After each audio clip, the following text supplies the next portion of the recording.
Hai, welcome back to my YouTube channel Graveler. Di video kali ini gue bakalan sharing-sharing santai lagi. Sharing-sharing santainya tentang apa? Tolong kalian klik dulu tombol like, subscribe, share, dan komennya ya. Makasih. Oke, kita semakin bertambahnya usia, semakin kita banyak hidup, kita akan semakin banyak menemukan cobaan hidup atau permasalahan dalam hidup. Dan pada saat permasalahan dalam hidup itu melanda, kita seringkali kehilangan rasa percaya diri, merasa sudah bosan untuk menjalani kehidupan. Ya, intinya adalah punya pemikiran-pemikiran negatif, aura-aura negatif kayak gitulah ya. Intinya kalian mungkin akan menjadi depresi segala macam gitu lah. Nah, ini sekarang gue bakalan sharing-sharing santai gimana caranya, atau gue bakalan kasih 5 cara untuk menguatkan diri kita saat masalah datang silih berganti. Oke?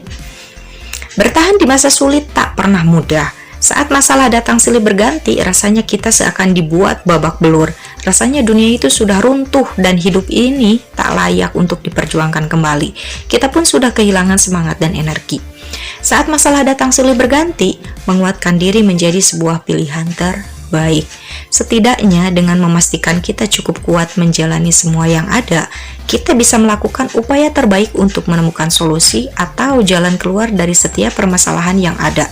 Ada beberapa cara dan hal yang bisa kita coba untuk bisa menguatkan diri kita. Apa saja caranya? Oke, let's check it out. Yang pertama, terima realitas yang ada. Mengutip laman ing.com, penerimaan bukan berarti persetujuan. Gue ulangi ya, penerimaan tidak berarti persetujuan. Dalam hal menerima realitas yang ada, maksudnya adalah kita mengakui realitas yang kita hadapi ini nyata dan benar adanya.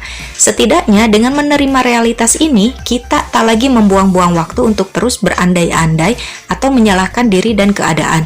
Menerima realitas yang ada akan membuka mata kita soal hal-hal yang masih ada dalam kendali diri kita sendiri.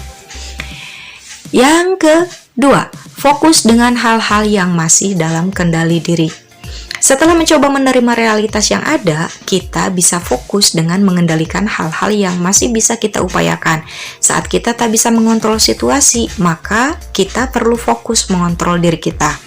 Masalah yang datang silih berganti bisa saja di luar kendali diri kita. Namun, kita selalu bisa untuk mengurai setiap masalah dan mencoba untuk menyelesaikannya satu per satu sesuai dengan kemampuan kita. Oke, jangan melihat permasalahan dari sisi, wah masalah gue besar. Cobalah untuk memecahkan masalah yang besar itu ke dalam masalah yang kecil-kecil, lalu kita selesaikan sedikit demi sedikit. Nah, biasanya gue selalu melakukannya itu yang kayak gitu. Jangan terlalu memikirkan masalah yang tidak bisa kita selesaikan.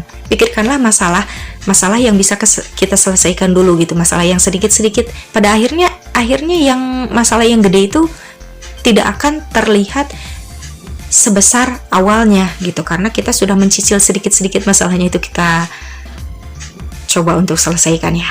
Oke, sekarang yang ketiga, hindari tindakan yang melukai diri. Oke, tidak boleh yang namanya ya menganiaya diri kita sendiri, menganiaya orang lain tidak bisa. Mau depresi, frustasi, mau kayak gimana pun juga tidak boleh. Oke, ingat itu ya, camkan, hindari tindakan yang melukai diri kita sendiri dan juga diri orang lain. Ada kalanya rasanya kita ingin menghilang saja dari dunia ini karena tidak sanggup menghadapi masalah yang datang silih berganti. Meskipun memang sulit sekali menghadapi situasi yang ada, tetapi cobalah untuk tetap melangkah ke depan. Lakukan hal-hal yang bisa kita upayakan untuk memperbaiki keadaan tanpa harus melukai diri kita sendiri dan juga orang lain. Segalanya sudah sulit bagi kita, maka tetaplah berbaik hati pada diri sendiri yang sudah memilih berjuang hingga detik ini. Yang keempat, kurangi pikiran-pikiran negatif. Lebih banyak untuk berpikir hal-hal yang positif atau melakukan afirmasi gitu. Hari ini gue akan menjalani kehidupan yang jauh lebih baik daripada hari kemarin. Misalnya hari ini gue pasti bakalan bisa menyelesaikan semua masalah-masalah gue misalnya, atau afirmasi yang lain, oh gue orangnya dicintai oleh lingkungan sekitar gue. Apapun, kalian harus melakukan afirmasi setiap hari. Biasanya sih gue selalu melakukan afirmasi itu kalau pagi-pagi ya, bangun tidur gue berterima kasih dulu sama Tuhan, alhamdulillah gue masih dikasih kehidupan, udah kayak gitu. Semoga hari ini gue mendapatkan kehidupan yang lebih menyenangkan, rezeki gue makin lancar. Ya, afirmasi-afirmasi positif yang seperti itulah menurut gue, oke? Jadi harus mengurangi pikiran-pikiran negatif. Pikiran negatif dan prasangka buruk bisa saja membanjiri benak kita saat kita dihadapkan pada masa sulit. Saat muncul pikiran negatif, akui itu, tapi setelah itu coba luruhkan dengan menghadirkan sudut pandang yang lebih positif. Monolog diri yang terlalu negatif hanya akan melemahkan mental kita. Oke, jadi kalau melakukan afirmasi itu dengan kalimat-kalimat positif, jangan ada kata-kata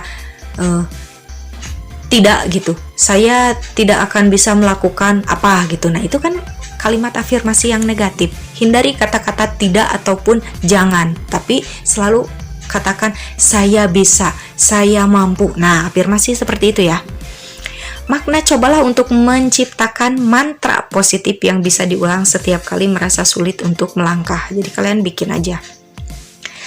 Yang terakhir adalah berterima kasih pada diri kita sendiri yang sudah bertahan. Oke, sampai dengan detik ini kita sudah bertahan, dan kalian benar-benar harus menyadari adalah satu-satunya orang atau satu-satunya yang akan selalu berada di samping kita adalah diri kita sendiri. Jadi jangan pernah kita menyayangi orang lain melebihi kita menyayangi diri kita sendiri, kecuali sama Tuhan. Kalau sama Tuhan wajib lah harus menyayangi ya, lebih dari menyayangi manusia. Oke, jadi berikan kalimat-kalimat positif untuk diri kita sendiri. Terima kasih kau selalu berada di sampingku, tubuhku ini aku sangat menyayangimu. Ya, belajarlah ya untuk kalimat afirmasi seperti itu. Kita memang tak sempurna, banyak hal yang tak bisa kita lakukan dan bereskan dengan baik. Masih banyak kesalahan dan kekurangan yang kita ciptakan.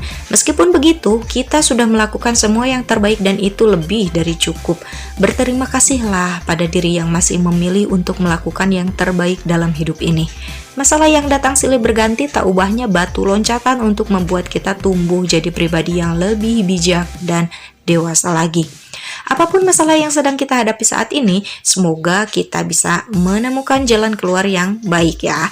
Saat merasa begitu lelah, tak apa untuk menepi dan beristirahat. Bagaimanapun kita sudah mengupayakan yang terbaik, dan ini sudah jadi bukti kuat bahwa kita adalah perempuan yang sangat luar biasa. Gimana menurut kalian? Sering-sering santai gue kali ini, oke? Kalian tinggal tulis aja ya di kolom komentar. Sebelum gue pamit, tolong kalian klik dulu tombol like, subscribe, share, and comment, and see you in the next video. Bye-bye!